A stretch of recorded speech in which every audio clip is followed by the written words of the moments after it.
Mean लगन आप लोगों को दिख रहा होगा।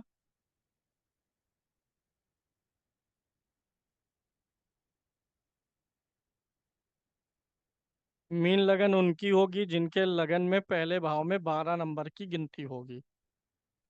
और पहले से आपको पता है जब भी बुध या गुरु की लगन होगी तो चारों केंद्र में इन्हीं की राशियां पड़ती हैं। गुरु पहला कारक ग्रह हो जाएगा और गुरु सबसे प्रबल कारक होगा, क्योंकि ये केंद्र और एक त्रिकोण का स्वामी होगा।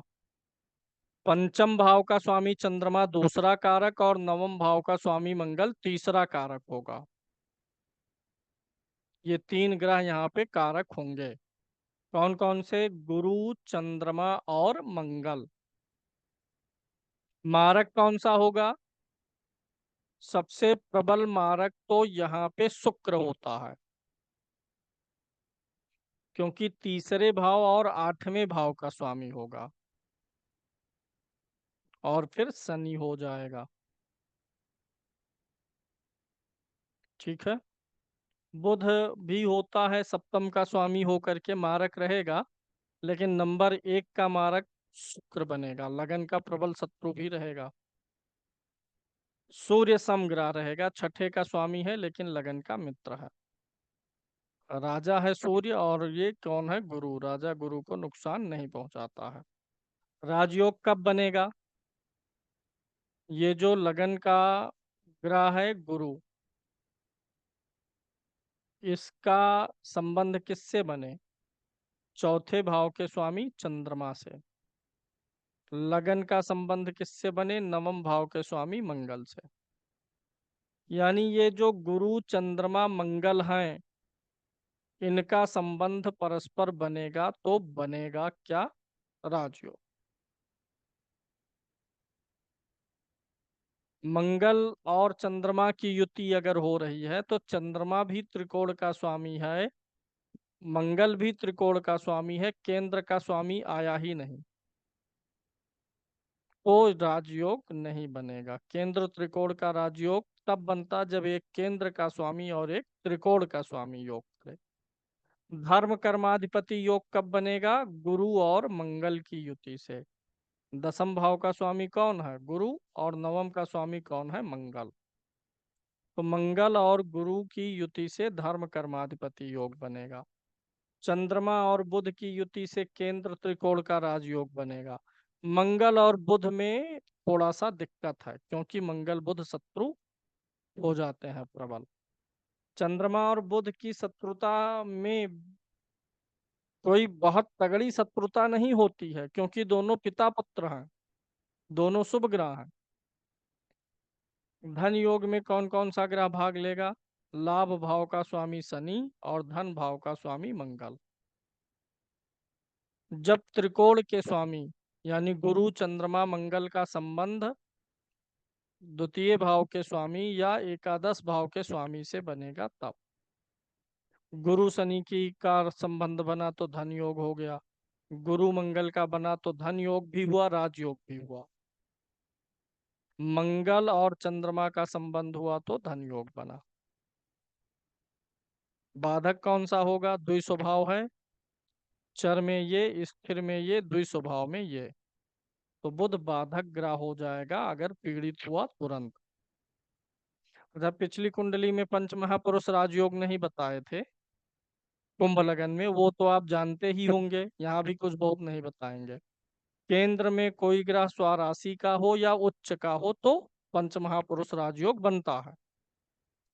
सूर्य और चंद्रमा के द्वारा नहीं बनता है।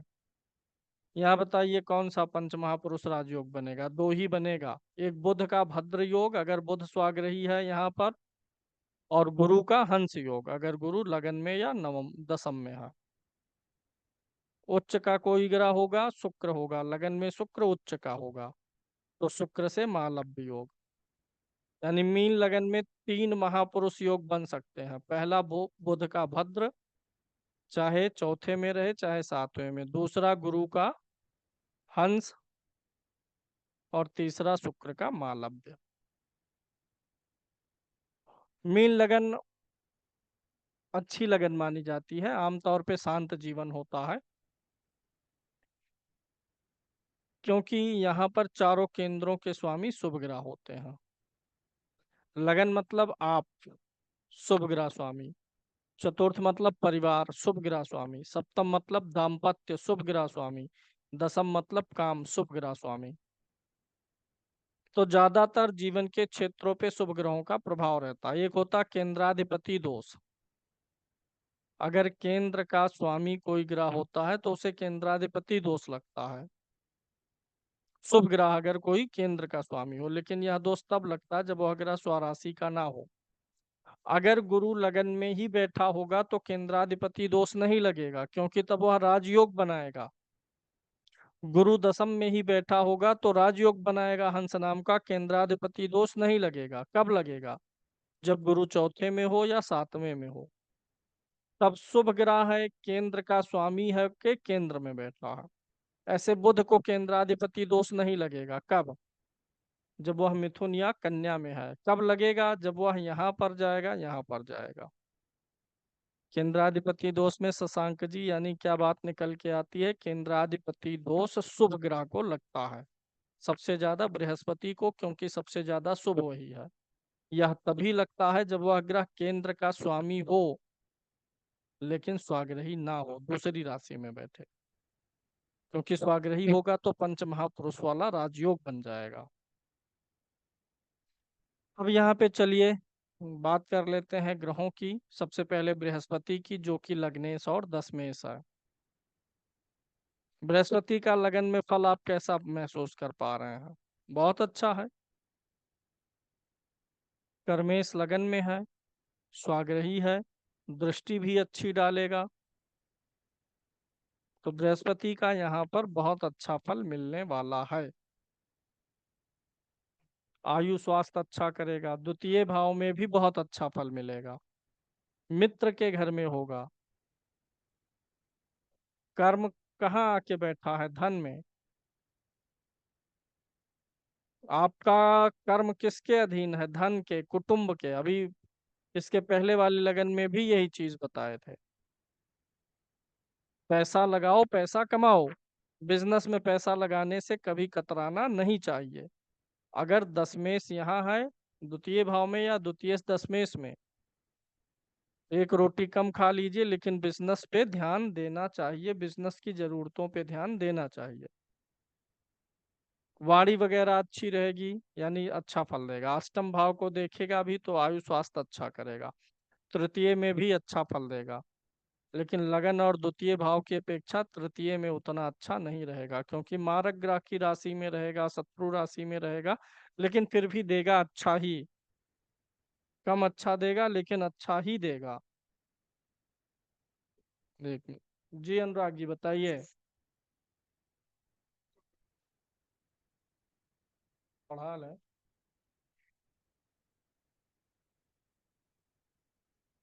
अच्छा फल यहाँ भी देगा, चौथे भाव में भी अच्छा फल देगा। केंद्राधिपति दोष कोई इतना बड़ा दोष नहीं है कि वह अन्य शुभ स्थितियों को खा जाए, क्योंकि दृष्टि बृहस्पति की अच्छी रहेगी। एक चीज हमेशा जानिएगा, केंद्र में अगर बृहस्पति शुभ होके बैठ रहा है तो कुंडली के छोटे छोटे तमाम दोषों को खत्म कर देता है। मान लीजिए आठवें भाव में कुछ गड़बड़ योग बन गया है कि हाँ इस व्यक्ति को चोट चपेट लगेगी, लेकिन गुरु केंद्र में आ गया, अच्छा हो गया, तो उस मंगल के दोष को खत्म करेगा। चोट चपेट कुछ भारी नहीं लगने देगा। केंद्र का अच्छा गुरु जो है, क्योंकि बृहस्पति सबसे बड़ा प्लैनेट है पृथ्वी पर, जितने उल्का पिंड आते हैं आधा से ज्यादा तो बृहस्पति अपने ऊपर रोक लेता। बृहस्पति ना रहा होता ना, तो अब तक पता नहीं बृहस्पति और चंद्रमा, पता नहीं कितने उल्का पिंड गिरे होते आसमान से पृथ्वी पर। तो बृहस्पति जैसे पृथ्वी की रक्षा करता है, वैसे हमारी कुंडली में हमारी रक्षा करता है केंद्र में बैठ करके। तो बृहस्पति यहाँ से अच्छा फल देगा। दसम पे देखेगा, भूमि भवन वाहन का सुख अच्छा देगा, लग्जरी देगा, परिवार में माया ममता देगा, ज्ञान देगा। परिवार के लोग काफी पढ़े लिखे होंगे, विवेकशील होंगे, क्योंकि गुरु ज्ञान का ग्रह है, विवेक का ग्रह है। चौथे भाव में बैठेगा तो परिवार के लोगों को विवेकशील बनाएगा, शिक्षित बनाएगा। परिवार से जुड़ी हुई चीजों की जानकारी आपको रहेगी। परिवार को कैसे चलाना, कैसे हैंडल करना है। बृहस्पति जहाँ बैठता है उस भाव से जुड़ा हुआ नॉलेज व्यक्ति को दे देता है। पंचम में तो उच्च का ही हो जाएगा। पुत्र संतान के लिए कभी कभी बाधक हो जाता है जब यहाँ आता है उच्च का होकर के। पंचम का बृहस्पति पुत्र संतान में तकलीफ दे सकता है। जितना बलवान होगा उतनी ज्यादा संभावना रह सकती है। कभी कभी या तो पुत्र संतान होती नहीं, होती है तो कोई ना कोई शारीरिक मानसिक तकलीफ उसको बनी रहे। संभव है संतान से जुड़ा कुछ परेशानी आ सकता है। छठे भाव में जाएगा तो क्या करेगा? एक तो ऐसे व्यक्ति के लिए सरकारी नौकरी का योग बनेगा। कर्मेश होकर के आया है राजा की राशि में, छठे भाव से नौकरी भी देखते हैं। सरकारी नौकरी का योग बनेगा। मेडिकल लाइन का भी योग बन सकता है, वकालत का भी बन सकता है। बृहस्पति जो है न्यायालय भी है। छठा भाव मुकदमा है। दसमेश होकर के आया है तो वकालत की पढ़ाई। छठा भाव रोग का भी है, चाहे रोग विभाग में जाए यानी मेडिकल, चाहे वकालत लॉ के फील्ड में जाए, सरकारी नौकरी की भी संभावना रहेगी। बृहस्पति का सातवें भाव में फल अच्छा रहेगा। सातवें भाव में बृहस्पति महाराज लग्नेश और दशमेश होकर के आ रहे हैं। दसम माने कर्म। व्यक्ति के कर्म जागृत कब होंगे? विवाह के बाद। विवाह के बाद व्यक्ति ज्यादा सोचेगा कि मुझे और क्या करूं, क्या कैसे करूं कि विस्तार हो। जिनका दशमेश सप्तम में हो या सप्तमेश दशम में हो तो विवाह के बाद आश्चर्यजनक परिवर्तन आते हैं। तो बृहस्पति यहाँ भी अच्छा देगा, अष्टम में भी अच्छा देगा। अब अच्छा देगा का मतलब ये नहीं है कि जितना अच्छा लगन में देगा उतना ही अच्छा यहाँ पर भी देगा, उतना ही अच्छा यहाँ पर देगा। यहाँ पर आने पर व्यक्ति स्वयं का शत्रु बनेगा, स्वयं से कुछ ना कुछ ऐसा गड़बड़ कर देगा कि जिससे उसको समय समय पे परेशानी आए। अष्टम में आयु स्वास्थ्य अच्छा तो करेगा, शत्रु राशि में रहेगा, बाधकेश की राशि में रहेगा, तो चीजें तो बड़ी आसानी से लाइफ में नहीं चलेंगी। लेकिन आठवां भाव रिसर्च का है, गोपनीय डिपार्टमेंट है, अगर व्यक्ति उससे जुड़े चीजों में है तो उसके लिए अच्छा है। आठवां भाव जैसे व्यक्ति रिसर्च कर रहा, पीएचडी कर रहा है, सीबीआई आईबी इंटेलिजेंस ब्यूरो में गोपनीय विभाग में काम करने वाला है तो अच्छा है। अन्यथा बृहस्पति अच्छा तो देगा यहाँ पे, लेकिन बृहस्पति की दशा वशा में धन वगैरह बहुत कुछ नहीं मिलने वाला है। सुख समृद्धि के लिए मददगार नहीं होगा, आयु स्वास्थ्य के लिए मददगार रहेगा। यहाँ भी सुख समृद्धि में मदद नहीं करेगा, आयु स्वास्थ्य में मदद करेगा। नवम में बहुत अच्छा फल देगा, दसम में भी देगा, एकादश भाव में नीच का होगा, लेकिन फिर भी उतना बुरा नहीं देगा क्योंकि भाव एकादश है। बहुत होगा कुछ बेईमानी से धन कमाएगा बस। नीच का है ना, तो नीच तरीके से इच्छा की पूर्ति। अंडर द टेबल पैसा ले लेगा, चलो भैया काम कर देंगे। गलत तरीका अख्तियार कर सकता है, लेकिन वैसे कोई बुरा असर नहीं दिखाएगा। सब ईमानदार थोड़े ही हैं संसार में। बारहवें में क्या करेगा? लग्नेश होकर के गया है, दशमेश होकर के, जन्म स्थान से दूर, विदेश जाना, ये सारी चीजें दे सकता है। यानी बृहस्पति का मीन लगन में कहीं भी बैठना कोई बहुत बुरा असर नहीं डालता है। नीच राशि 6 8 12 में पड़ती तो बुरा हो भी सकता था, लेकिन वो भी नहीं है। लगन में सबसे अच्छा, दसम में सबसे अच्छा, द्वितीय में और नवम में, ये जो ये चार घर हैं इसमें सबसे अच्छा प्रदर्शन करेगा। बृहस्पति के बाद शुक्र को देखिए, मंगल को देखिए, जो द्वितीय भाव का और नवम भाव का स्वामी है, पूछना ही क्या है। कारक ग्रह है, भाग्य का स्वामी होकर के जहां बैठेगा वहां पर तो प्रकाश फैला ही देगा। त्रिकोण के स्वामी जहां बैठते हैं उस भाव को परिष्कृत करते हैं। 6 8 12 के स्वामी जहां बैठते हैं वहां दूषित करते हैं। तो मंगल लगन में हो, भाग्य ही लगन में आके बैठ गया, धन भी बैठ गया, जाओ भैया माला माल होने का योग बन गया। द्वितीय में तो स्वराशि का ही रहेगा, भाषा बोली भी बड़ी वजनदार रहेगी। द्वितीय भाव से भाषा बोली देखते हो, और मंगल बहुत विनती और निवेदन करने वाला ग्रह नहीं है, तो व्यक्ति थोड़ा विनती निवेदन नहीं करेगा मंगल के होने से, लेकिन फिर भी धन के लिए बहुत अच्छा। वाणी रौबदार रहेगी, अपनी वाणी से ही लोगों को कंट्रोल में कर लेगा सेनापति, अपने ही घर में है। तीसरे में भी अच्छा फल देगा, पराक्रम भाव में मंगल अच्छा फल देता है। शत्रु राशि में है तो भाइयों से संबंध थोड़ा बिगाड़ेगा।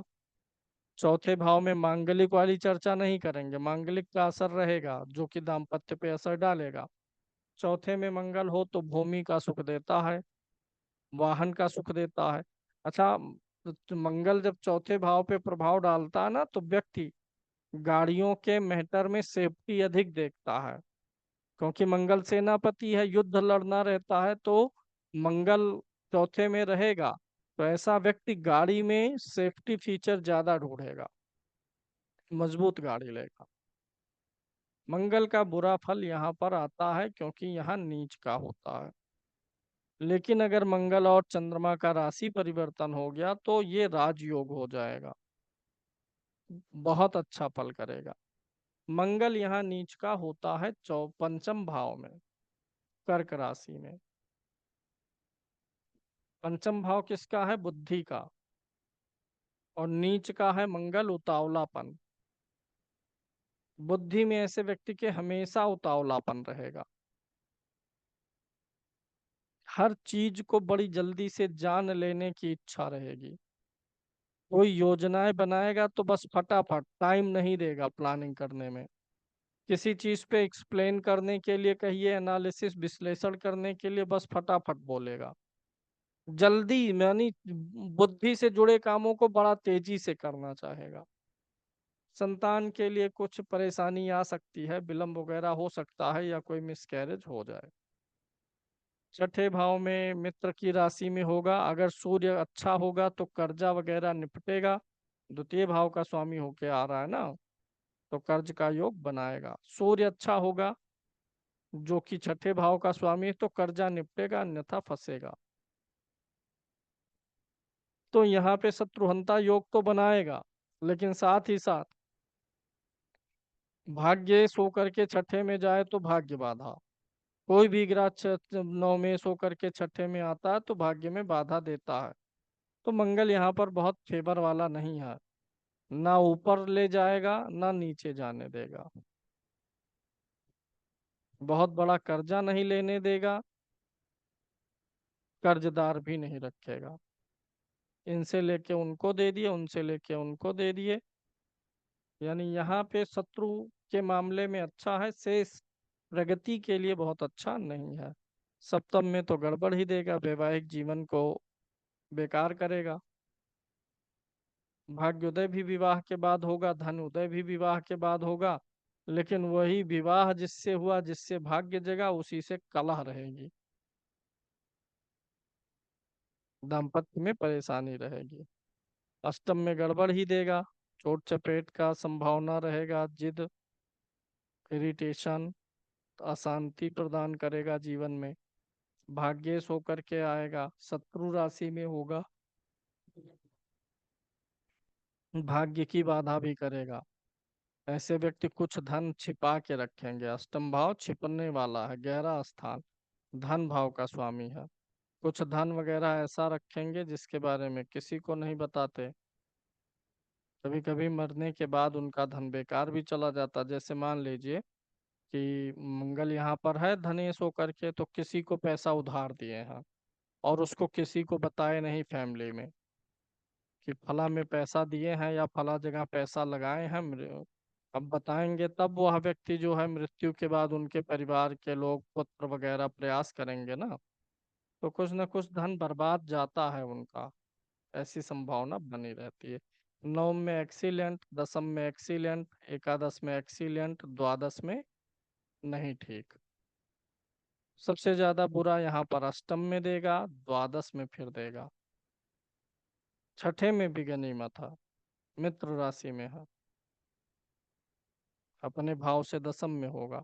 सबसे बुरा छठ अष्टम में और द्वादश में, विवाह में देरी, वैवाहिक जीवन में समस्याएं,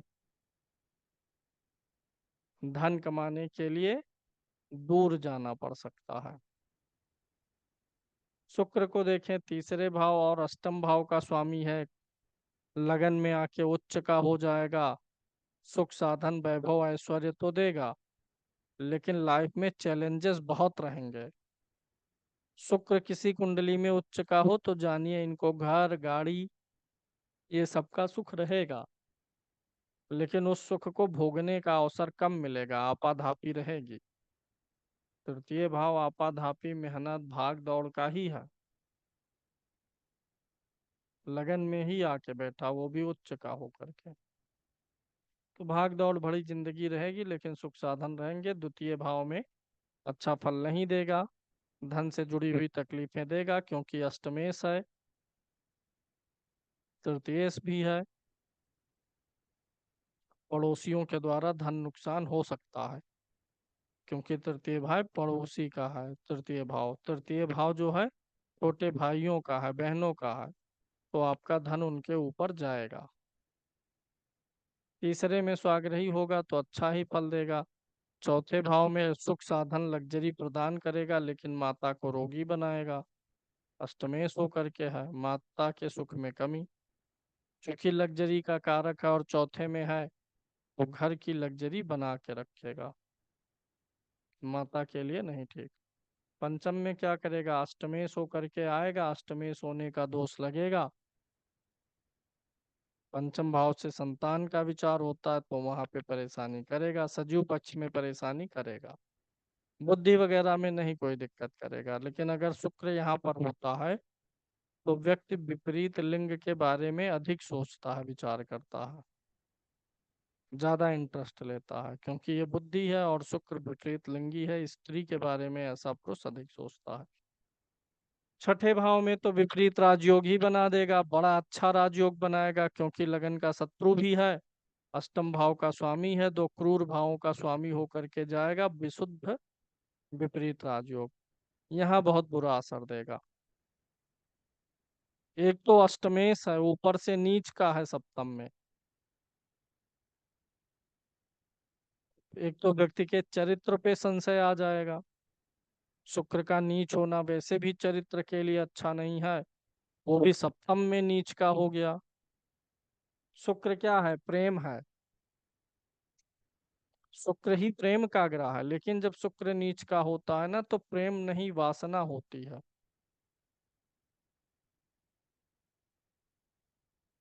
एक लोग थे, उन्होंने लव मैरिज की थी। लव मैरिज किए, इतनी अच्छी खासी ठीक ठाक सुंदर दिव्य थी। फिर काम करते करते 5 साल बाद एक से और विवाह करने की इच्छा उत्पन्न हो गई। तो अगर प्रेम रहा होता, पहले से प्रेम रहा होता और उस कारण से पहला विवाह हुआ था कि ये, तो प्रेम रहा होता तो फिर 5 साल बाद दूसरे विवाह की इच्छा क्यों उत्पन्न हो जाती। मतलब पहली भी रखेंगे, दूसरी भी रखेंगे। शुक्र उनका नीच का था, 12वें में था।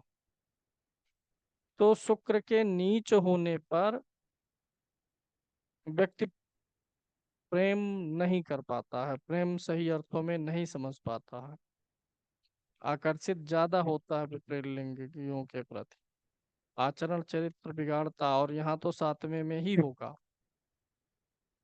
कहीं बुध भी गड़बड़ हुआ और कुछ गड़बड़ हुए, तब तो समझ लीजिए विवाह खंडित होगा, वैवाहिक जीवन गड़बड़ होगा। पुरुष की कुंडली में शुक्र का नीच होना थोड़ा सा ज्यादा गड़बड़ कर जाता है, क्योंकि पुरुष का जो शुक्राणु है, संतान उत्पन्न उत्पत्ति की क्षमता है, पौरुष क्षमता है, वो भी शुक्र से देखा जाता है, तो उसके भी बिगड़ जाने की संभावना रहती है। हालांकि संतान नहीं होगी ऐसा नहीं है, लेकिन पुरुषत्व प्रभावित करता है, क्योंकि इन सब मामले में जहाँ प्रेम नहीं होता वहाँ आत्मसंतुष्टि नहीं मिलती है, सिर्फ भोग के पीछे भागने से थोड़ी संतुष्टि आती है। वो भागते ही रहेंगे, एक के बाद दूसरा, दूसरे के बाद तीसरा, सुंदर लगता जाएगा, मन मोहता जाएगा, कहीं मन रुकेगा नहीं। तो शुक्र कहीं एक जगह स्थिर होकर के प्रेम नहीं करने देता। अष्टम में होगा तो अच्छा ही होगा, स्वाग्रही रहेगा। नवम में तो भी ठीक ठाक है, थोड़ी सी भाग्य में बाधा बनाएगा। अष्टमेश होकर के आ रहा है, शत्रु राशि में है, किसी स्त्री के कारण से भाग्य में बाधा आएगी। कोई ना कोई स्त्री हमेशा आपके मार्ग में रुकावट बनेगी। दसम भाव में जाएगा तो आमतौर पे अच्छा ही फल देगा, ऐसा नहीं है एकदम से गड़बड़ ही देगा, शुभ ग्रह है, इतना गड़बड़ भी नहीं है। लेकिन थोड़ा सा बाधा कहीं ना कहीं से किसी स्त्री के माध्यम से आएगा। दसम में रहेगा तो स्त्री के कारण से कार्य क्षेत्र में परेशानी, कोई स्त्री रहेगी कार्य क्षेत्र पे जो आपका अपोज करेगी, विरोध करेगी, आपको रोकेगी, टांग खींचेगी। लेकिन फिर भी अंततः शुभ ग्रह है, दृष्टि भी अच्छी होगी तो आप आगे निकलेंगे। एकादश में अच्छा फल देगा, द्वादश में अच्छा विपरीत राजयोग देगा। बुध की बात करें तो लगन में ही नीच का हो जाएगा। बुध जो है चतुर्थ और सप्तम भाव का स्वामी होकर के लगन में नीच का, तो बुध जब भी नीच का होगा तो स्किन प्रॉब्लम देगा। अब लगन में ही है, शरीर पर ही है, तो थोड़ी ज्यादा समस्या। ये जो सिर है, सिर वाले एरिया में, सिर के अंदर स्किन प्रॉब्लम आएगी, रोसी हो जाएगा, फंगस हो जाएगा। 2 दिन साबुन शैम्पू ना लगाएं सिर में, फिर देखें आम लोगों की अपेक्षा ज्यादा समस्याएं दे देगा। यानी जो स्किन प्रॉब्लम भी देगा वो सिर से जुड़ा है। ऐसे लोग थोड़ा सनकी या पागल भी बोल सकते हैं। बुध क्या है? बुद्धि है। और लगन भी तो मस्तिष्क से ही है, सिर का पहला हिस्सा यहीं से देखेंगे, मस्तिष्क। मस्तिष्क में ही बुध नीच का है। अभी क्या कहे हैं, आगे क्या करेंगे, कुछ नहीं पता। यानी बुध का बुरा फल यहाँ पर आएगा लगन में।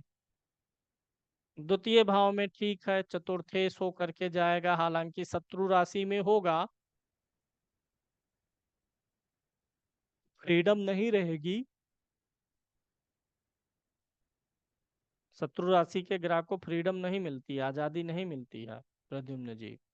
तो यहाँ पे बुध को फ्रीडम नहीं मिलेगा धन के लिए। धन आएगा लेकिन व्यक्ति खर्चा नहीं करेगा, कंजूस बना रहेगा। भाषा बोली ठीक रहेगी, शुभ ग्रह है बुध, वाणी का कारक है, तो वाणी में चातुर्य रहेगा। जमीन से ऐसा व्यक्ति पैसा कमा सकता है। चौथा भाव किसका है? जमीन का। और ये क्या है? धन। जमीन के काम से धन आ सकता है। चौथा भाव किसका? गाड़ी का। गाड़ियों से व्यक्ति को लाभ हो सकता है, गाड़ी चलवाए किराए की, या फिर वो ये जो होता है कॉमर्शियल व्हीकल ले ले, तो इन सब चीजों से लाभ होगा। माता से लाभ होगा, लेकिन कंजूस रहेगा क्योंकि शत्रु राशि का है। यहाँ अच्छा फल दे देगा, मिला जुला असर रहेगा, लेकिन बुरा असर नहीं है, डरपोक बनाएगा, कायर बनाएगा। अपने भाव से 12वां होगा तो जन्म स्थान से दूर भी ले जा सकता है। लेकिन ओवरऑल ठीक है, बहुत कुछ ज्यादा बुरा नहीं है। यहाँ पर तो अच्छा होगा ही, स्वाग्रही होगा। पंचम में भी अच्छा देगा, कन्या संतान का सुख देता है, क्योंकि स्त्री राशि में होगा ना, इसलिए। छठे भाव में जाएगा तो गड़बड़ है। भूमि भवन वाहन से जुड़ा हुआ कर्ज, और पत्नी से लड़ाई झगड़ा। पेट और डाइजेशन खराब रहेगा, कब्ज बनेगा। शत्रु हंता योग नहीं बनेगा, शत्रु पीड़ा योग बनेगा, अभी बताया था। चंद्रमा और बुध यहाँ पर हो तो शत्रु हंता योग नहीं बन पाता, तकलीफ ही आती है विवाद में फंसने से। यहाँ अच्छा फल देगा, उच्च का होगा। पत्नी आपकी या आपका पति बहुत ही तार्किक होगा, बुद्धिमान होगा, चतुर होगा, बोलने आदि में निपुण रहेगा। अष्टम भाव में नहीं ठीक है, एक तो लगन में ज्यादा गड़बड़ है और एक अष्टम में, क्योंकि सुख भाव का स्वामी अष्टम में आ गया। आपके परिवार का की ज्यादातर बातें गोपनीय रहेंगी, बाहर नहीं जाएंगी। ये एक अच्छा पॉइंट हो सकता है। चौथे भाव का स्वामी अष्टम में जाएगा तो परिवार की बात बाहर नहीं जाएगी। हाँ, पत्नी के लिए गड़बड़ है, सप्तमेश छठे में जा रहा है, जीवन साथी की मृत्यु पहले हो सकती है। विपरीत राजयोग जैसा कुछ नहीं बनाएगा, सुख साधन बनाने में टाइम लगेगा, घर बनाना, गाड़ी लेना, गाड़ी हो भी जाएगी तो घर में टाइम लगेगा, या घर रहेगा भी तो अपने घर से अलग रहना पड़े, किराए उराए पर कहीं बाहर रहना पड़े। नवम भाव में मिला जुला फल देगा, ठीक ही देगा आमतौर पे, केंद्र का स्वामी होके त्रिकोण में है। दसम में अच्छा देगा, एकादश में भी देगा, द्वादश में विदेश का योग बनाएगा, पति पत्नी दोनों जाएंगे। चतुर्थेश भी है, सप्तमेश भी है, 12 में है, जन्म स्थान से दूर जाना, विदेश जाना, ये सब चीजें दे सकता है। लेकिन यहाँ पर जब लगन में होगा या द्वादश में होगा तो जिसको उल्टी खोपड़ी का होना बोलते हैं वो चीज लागू रहेगी। व्यक्ति उल्टी खोपड़ी का, जैसे अभी आपसे बोले कि "हम्म, आपने पूछा फोन पे कहाँ है, वो बोले कि फला चौराहे पर पहुंचे हैं, तो फला चौराहे से आने पर 5 मिनट लगता है, तो जब आएंगे आपके पास और 1 घंटा बीत जाएगा तो आप कहेंगे जब फोन किए थे तो चौराहे पर थे, वहां से 5 मिनट का रास्ता है, आने में 1 घंटा लगा, तो कहेंगे नहीं हमने कब कहा था कि फला चौराहे पर है, ये नहीं कहे थे। मतलब खुद ही अपनी बातों को भूल जाते हैं, ये क्या कहेंगे उनको खुद ही भूल जाएगा। चंद्रमा लगन में अच्छा फल देगा, द्वितीय में भी बहुत अच्छा देगा। लगन में चंद्रमा व्यक्ति को सुंदर सुशील कोमल बनाएगा, द्वितीय में भाषा बोली सुंदर बनाएगा, धन के लिए भी अच्छा, तृतीय में भी चंद्रमा अच्छा बनाएगा। छोटी बहन का सुख देगा, लेकिन व्यक्ति पराक्रमी नहीं रहेगा, ढीठ नहीं रहेगा, दब्बू डरपोक रहेगा। यहाँ पर बुध और चंद्रमा व्यक्ति को दब्बू और डरपोक बनाते हैं। चौथे में सुपर फल देगा, त्रिकोण का स्वामी केंद्र में जाए या केंद्र का त्रिकोण में आए तो अच्छा फल। चौथे में पांचवे में होगा तो पता ही है अच्छा रहेगा, स्वाग्रही है, कन्या संतान का सुख अवश्य देगा। बुद्धि भी अच्छी करेगा, निर्मल बुद्धि बनाएगा, स्वच्छ साफ मस्तिष्क देगा, फल अच्छा है। चंद्रमा ज्यादातर विवादों में नहीं फंसना चाहता, विवाद मुक्त रहना चाहता है। छठे भाव में अब गड़बड़ है, छठे भाव का 8वें और 12वें का चंद्रमा अच्छा फल नहीं देता है, संतान भाव का स्वामी होकर के आएगा, हालांकि लगन का मित्र है तो उतना बुरा नहीं करेगा यहाँ पर, लेकिन फिर भी कुछ गड़बड़ कर सकता है। शत्रु वृद्धि करेगा, कंपटीटर्स हावी रहेंगे, पेट की दिक्कत रहेगी, कब्ज बनेगा। 7वें में अच्छा है, चंद्रमा 7वें में बैठे तो जीवन साथी बड़ा सुंदर मिलता है। पुरुष अगर तावे की पैनी जैसा है तो भी उसको स्त्री बहुत सुंदर मिल जाती है। स्वभाव वगैरह भी अच्छा देगा। अगर चंद्रमा अष्टम में जा रहा है तो दिक्कत है, संतान में दिक्कत करेगा। गूढ़ चीजों में, पंचम भाव क्या है, बुद्धि है, और अष्टम भाव गूढ़ है। गूढ़ चीजों में बुद्धि ज्यादा काम करेगी। एक तस्वीर सामने रख दीजिए और कह दीजिए क्या, कि दो लोगों को बैठा दीजिए, इसमें देख लीजिए क्या क्या है तस्वीर में,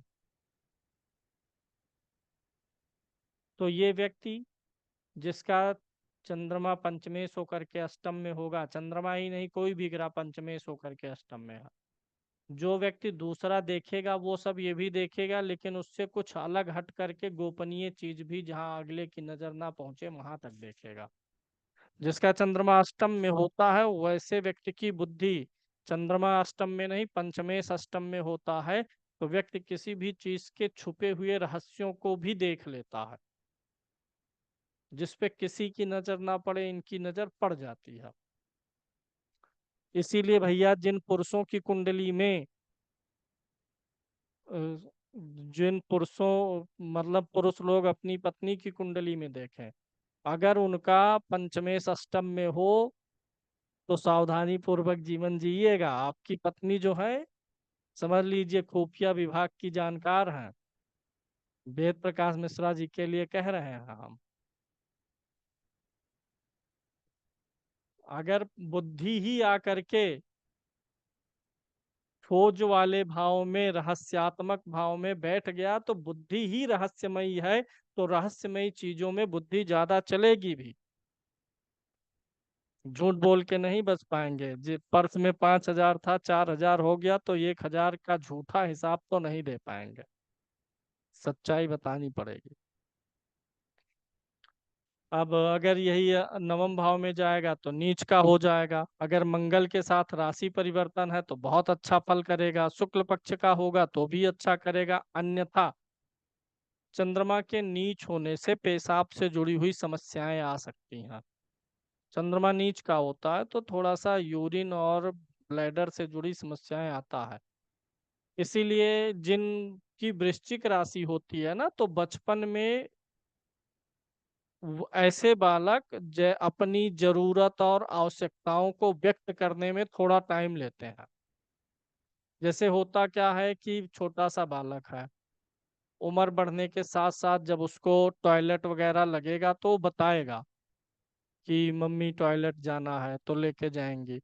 लेकिन चंद्रमा नीच राशि में होने पर जो आमतौर पे किसी बालक को 3 साल लगता है, 4 साल लगता है, इसको थोड़ा 1 साल और अधिक लग जाता है। चंद्रमा जानते हैं ना कि मन है, विचार है, बुद्धि है। नीच का है तो थोड़ा सा वो सेंसिटिविटी आने में टाइम ले लेता है। और वैसे भी ये चंद्रमा जलीय ग्रह है, वृश्चिक राशि भी जलीय राशि है। और वृश्चिक राशि काल पुरुष की कुंडली से देखेंगे तो अष्टम भाव में पड़ती है, गुप्तांगों के पास में। तो इसीलिए वृश्चिक में चंद्रमा के होने से पेशाब और उससे जुड़े हुए अंगों में दिक्कत आ सकती है, अगर चंद्रमा ज्यादा पीड़ित हुआ। तो फिलहाल यहाँ पे चंद्रमा अगर मीन लगन में देखे तो नवम में नीच होने के बावजूद भी अच्छा फल देगा, अगर शुक्ल पक्ष का है तो, क्योंकि लगन का मित्र है, कारक है। दसम में बहुत अच्छा फल देगा, एकादश में भी अच्छा देगा, द्वादश में नहीं अच्छा देगा। 6, 8, 12 में गड़बड़ फल देता है। गड़बड़ फल मतलब भौतिक जीवन को सुखी संपन्न बनाए रखने के लिए, तनाव मुक्त रहने के लिए। 6, 8, 12 में चंद्रमा तनाव टेंशन देता ही रहता है, निश्चिंत जीवन नहीं देता है। सूर्य को देखें, लगन में जाएगा, अच्छा फल देगा, मित्र के घर में है, लेकिन कुछ मामलों में व्यक्ति अपने साथ स्वयं ही शत्रुता करेगा। इसका उदाहरण भी मैंने दिया था आपको, कि जैसे आप सोचे कि लाओ फला के लिए कुछ लेके चलते हैं, आज इनको कुछ उपहार देते हैं। आप योजना बनाए, प्लानिंग बनाए, तभी वो फोन कर दिए और आपसे लड़ाई झगड़ा कर लिया। अरे तुमसे बोला था ऐसा मत करना, ऐसा क्यों कर दिए, बड़े दुष्ट आदमी हो, हरामजादे हो। और बोल दिए, आपका मूड ऑफ हो गया। आप तो उनके लिए कुछ खर्चा करने वाले थे 10-20 हजार। तो ऐसा व्यक्ति अपने आचरण और व्यवहार के कारण से कुछ न कुछ नुकसान सह जाता है, अगर लग्नेश छठे में हो या खष्टेश लगन में जाए। अब सूर्य अगर द्वितीय भाव में जाएगा तो भी वही कर्ज का योग बनेगा, रोग का भी भाव है, दांत मसूड़ों से जुड़ा कोई ना कोई रोग रहेगा। झगड़े का भाई भाव है यही, तो आपके कुटुंब के लोगों से किसी ना किसी से झगड़ा लगा रहेगा। 10-5 साल में एक बार झगड़ा हो जाएगा, बातचीत बंद हो जाएगी, फिर जब एक बार बातचीत शुरू होगी, थोड़ा सुधरेगा, तब फिर झगड़ा हो जाएगा। कुटुंब के लोगों से थोड़ी मुश्किल आती है जब छठे भाव का स्वामी द्वितीय में जाए या द्वितीय का स्वामी छठे में आए। कर्ज वगैरह का भी योग बनता है, चूंकि मित्र राशि में होगा। अगर मंगल की राशि में आ रहा, मंगल ठीक होगा तो कर्जा और जाने पता रहेगा। तृतीय भाव में अच्छा फल देगा। क्रूर भाव का स्वामी होके क्रूर भाव में पराक्रमी बनाएगा, हालांकि छोटे भाइयों के सुख में कमी करेगा, ना रहे या ना जमे, क्योंकि छठे का विवाद का भाव है और यहाँ आ रहा है तो छोटे भाई से विवाद कराएगा। चतुर्थ में जाएगा तो भूमि भवन वाहन से जुड़ा कर्जा वगैरह देगा, खष्टेश। और ये भूमि भवन वाहन, परिवार का कोई ना कोई सदस्य बीमार चलता रहेगा, या परिवार के किसी सदस्य से आपकी मुकदमेबाजी चलेगी। पंचम भाव में कैसा फल देगा, खष्टेश होकर के जाएगा, बहुत अच्छा फल तो नहीं देगा, संतान में हानि करेगा। कोई ना कोई एक संतान के कारण से आपको कष्ट उठाना पड़ेगा, लेकिन बुद्धि तेज देगा। सूर्य चमक है, राजा है, तो बुद्धि अच्छी देगा। अष्टम में होगा तो विपरीत राजयोग देगा, सप्तम में होगा तो पत्नी से तो भैया नहीं जमेगा। एक तो वैसे भी सूर्य साथ में नहीं अच्छा होता है, ऊपर से छठे भाव का स्वामी हो करके जाएगा, तो जीवन साथी बड़ा कलही स्वभाव का होगा भैया।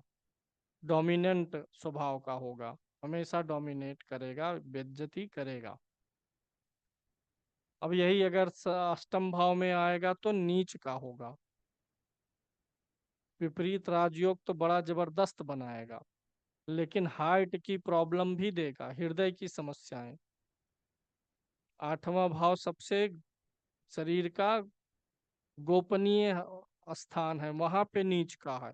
तो कहीं ना कहीं अंदर से शरीर के, जहां से शरीर की फंक्शनिंग हो रही है, सेल्स बन रहे हैं, वहां से कहीं ना कहीं दिक्कत। हार्ट की समस्या, यश और प्रसिद्धि तो नहीं मिलेगा। पिता के लिए समस्या, जो भी सूर्य का कारकत्व है वो पीड़ित रहेगा, यानी शरीर के लिए नहीं ठीक है। ठीक है तो थोड़ा सा धन के लिए ठीक है, विपरीत राजयोग बनाने के कारण से।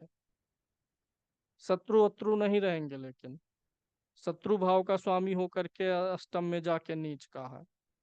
जो शत्रुता करेगा वो अपने आप गड्ढे में गिरेगा।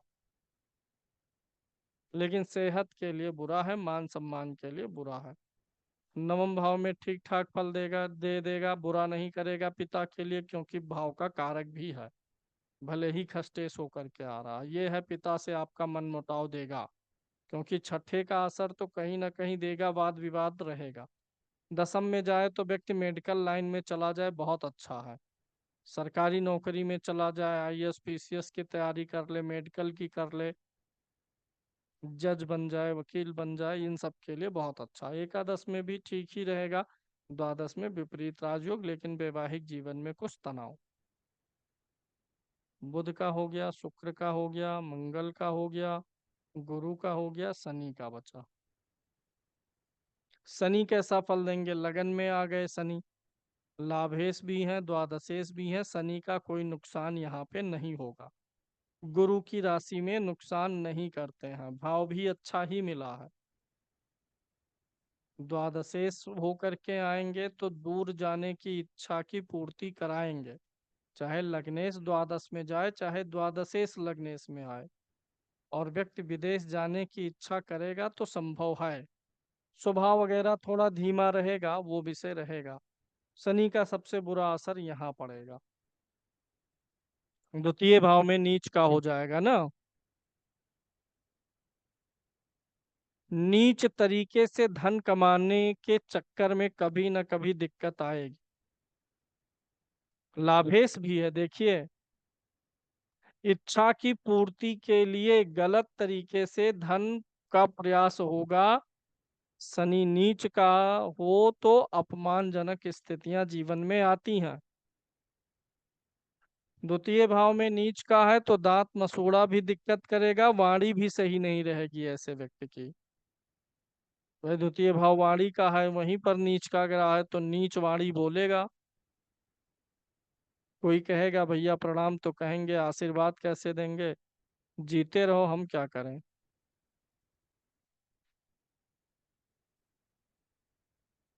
तो दिक्कत है, शनि यहाँ गड़बड़ देगा, आंखों में भी दिक्कत देगा। द्वितीय भाव भी आंख का है, और मेष राशि पे होकर के सिर आंख पे दिक्कत देता ही है।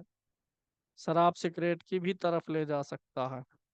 गड़बड़ है यहाँ पे, अच्छा नहीं है।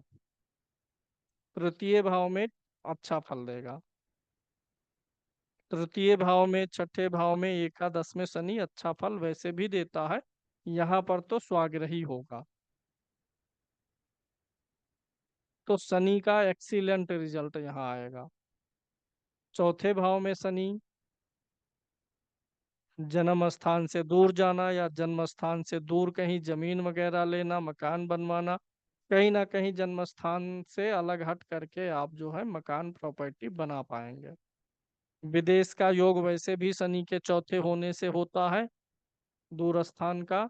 तो द्वादश का स्वामी होके रहेगा तो योग और प्रबल रहेगा। अच्छा, लेकिन फल गड़बड़ नहीं देता, अच्छा ही फल देगा, मीन लगन के लिए कह रहे हैं, अच्छा फल करेगा। पंचम में कोई गड़बड़ी नहीं करेगा, शनि जो है संतान को नष्ट वगैरह नहीं करता है। देरी थोड़ा सा करता है तो वो रहेगा, बुद्धि थोड़ा स्लो प्रोसेसिंग वाली रहेगी। छठे में विपरीत राजयोग और शत्रुहंता दोनों बनाएगा, द्वादश का स्वामी होकर के आया है तो विपरीत राजयोग, और छठे में शत्रुहंता योग वैसे ही बनाता है, बहुत बढ़िया रिजल्ट देगा। यहाँ आएगा तो विवाह में विलंब करेगा, 12वां भाव विलंब का है, विलंब होगा। ऐसे लोग बहुत दूर से पत्नी लेकर के आते हैं, यानी विवाह बहुत दूर होता है। सप्तमेश द्वादश में जाए या द्वादशेश सप्तम में आए तो दूर स्थान पे विवाह, विवाह के बाद दूर चले जाना, ये सब होता है। वैवाहिक जीवन शनि बैठ करके खराब करेगा, ये कारण नहीं है, शनि से बहुत नहीं डरना चाहिए, जहां बैठा है तबाही मचाएगा। दृष्टि से डरिए, बैठने से ना डरिए, दृष्टि उसकी गड़बड़ होती है। अष्टम में उच्च का हो जाएगा, आयु उच्च कैटेगरी का देगा, लंबी देगा, विपरीत राजयोग भी देगा, अच्छा फल देगा कुल मिला के। नवम में भी अच्छा फल देगा, शत्रु राशि में थोड़ा दिक्कत रहेगी, भाग्य में एकदम नीट एंड क्लीन भाग्य नहीं चलेगा, भाग्य रुक रुक के चलेगा, अवरोध का सामना करते हुए ही भाग्य का इस्तेमाल कर पाएंगे, लेकिन फिर भी बहुत कोई बुरा नहीं रहेगा, क्योंकि लाभ मिल जाता है यहाँ पर शनि की दृष्टि का, तीसरे भाव से अपने घर को देखेगा, तीसरी दृष्टि से एकादश को देखेगा अपने घर को, सातवीं दृष्टि तीसरे भाव पर मेहनत पराक्रम बढ़ाएगा, और फिर यहाँ दृष्टि डाल करके शत्रुहंता योग। तो जो बैठने का नुकसान देता है वो दृष्टि से भर देता है, पूरा कर देता है। यहाँ तो असर अच्छा देगा ही देगा, कर्म का कारक है, गुरु की राशि में है, लाभेश द्वादशेश होकर के है, अच्छा फल। एकादश में अच्छा ही देगा, 12वें में विपरीत राजयोग देगा। तो शनि कुल मिला करके इस लगन में कहीं बहुत बुरा नहीं है, सिर्फ बुरा है तो द्वितीय भाव में। गुरु सबसे बुरा है तो कहाँ है, कहीं नहीं है, किसी भाव में कोई बहुत बुरा नहीं है। अगर बुरा देखेंगे भी तो थोड़ा छठे भाव में और 8वें भाव में। एकादश में भी उतना बुरा नहीं है, नीच का भले है, क्योंकि भाव एकादश है इसलिए।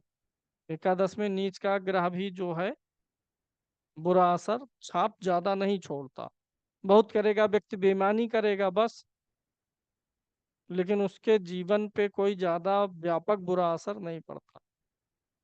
गुरु के बाद मंगल को अगर देखें तो मंगल का सबसे बुरा असर कहाँ आ जाएगा, अष्टम भाव में एक तो बुरा हो जाएगा, धन और भाग्य दोनों पीड़ित हो जाएगा। पंचम में नीच होने के बावजूद भी उतना बुरा असर नहीं करने वाला है।